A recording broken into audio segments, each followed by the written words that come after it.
Okay, so we're going to wrap up Unit 3 with a comparison of the land-based empires. We'll probably revisit this if we get back together in school face-to-face, but if not, we're going to get it here.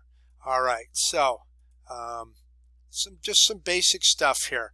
So the downfall of gunpowder empires is caused really by, in my mind, by the rise of Europe.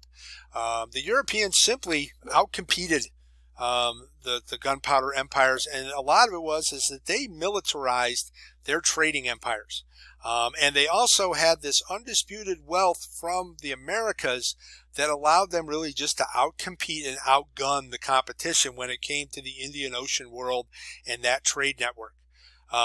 Something that contributed to that was the divisions within Islam, significantly the Shia-Sunni divide, which contributed to their inability to really fight off the European incursion because they couldn't present a united front to these people that were trying to steal their business. Okay, now the Ottoman Empire, you need to remember from them that they used the diversion system to really recruit their soldiers to protect their empire. This is the Janissaries, and they're the most outwardly on that. A lot of the others used mercenary soldiers and things like that to bring in soldiers, or more of a feudal arrangement.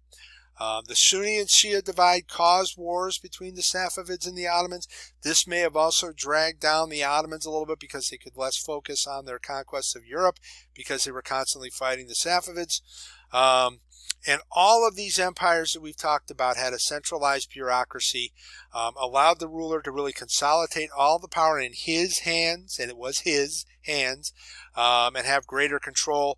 Examples, the Confucian civil service system in China leads to a centralized government there, and all of the absolute monarchies of Europe, including the Ottoman Empire, had a very centralized bureaucracy. Okay. How do these places pay for all of this? Okay, so Ottomans, Safavids, Mughals rely heavily on taxation for revenue. Much of that revenue comes from trade. The Aztecs are more tribute-based, forcing tribute from their conquered peoples. The Ming use a little bit of both. Rulers strive for legitimacy. This is anybody who wants to be in charge. You have to prove that you belong in charge, and that's all that legitimacy really is you want people to follow you and obey your rules.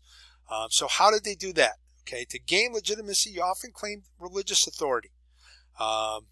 Built monumental architecture, palaces, churches, mosques, the Great Wall, or military conquest and expansion, showing something to demonstrate your power, to give people a reason to follow.